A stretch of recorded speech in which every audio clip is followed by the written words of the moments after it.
Hello there. Today I sat down and watched Liam Neeson's new film Retribution. I didn't get a chance to see it in theaters because they didn't show it near me, so I figured I would check it out now. Retribution is an action thriller starring Liam Neeson that was directed by Nimrod Antal and written by Chris Salmanpour. It's based on the film El Desconocido, written by Alberto Marini. The story follows a bank executive called Matt Turner. He and his kids get in the car to go to school in the morning, but on the way there, a strange phone rings. Matt finds a phone hidden in a side compartment, and when he answers it, a voice tells him that there's a bomb under his seat. The voice on the phone threatens Matt and his kids' lives, and then tells him that the only way to live is to follow his instructions. The story is a tense tale that utilizes a single location for most of the runtime. There's a scene or two before they get into the car, and a few scenes throughout the film where they cut to other characters, but other than that, the entire film happens in Matt's car. There are a lot of dramatic conversations and a few car chases, and there are 4 explosions. The dramatic conversations are mostly between Matt and the antagonist.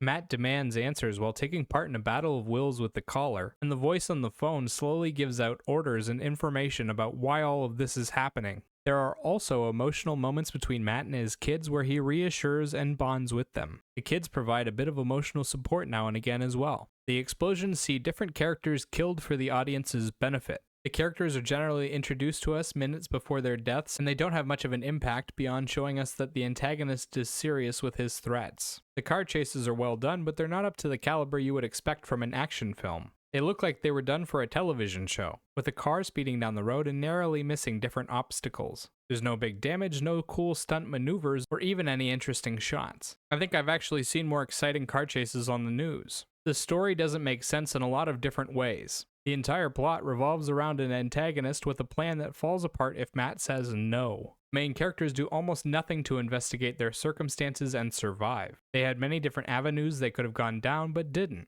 The film even ends in one of the dumbest ways possible. The antagonist gives up his only advantage in a move that makes 0 sense, and then suddenly the bombs work differently in the climax than they did in every other circumstance. They go off much slower. The story was exciting while it held on to the mystery, but once Matt starts taking control of the situation, the outcome becomes obvious, and the story loses all meaning. The ending goes completely off the rails. The cast does a good job of their roles, especially the Turner family. Liam Neeson as Matt Turner is a good father and an honest man who's good at getting people to do what he wants. Early on in the film, Neeson gets to give a great monologue to convince another character, and he does wonderfully with the emotional journey. He also has decent chemistry with the actors playing his family. Lily Aspel and Jack Champion play his son and daughter, Emily and Zach. They don't do much in terms of advancing the plot, but the two of them show off some great fear reactions and do well with the emotional moments. Visually, there's not much to this film. It's Matt Turner in a car talking on the phone while he drives through the city.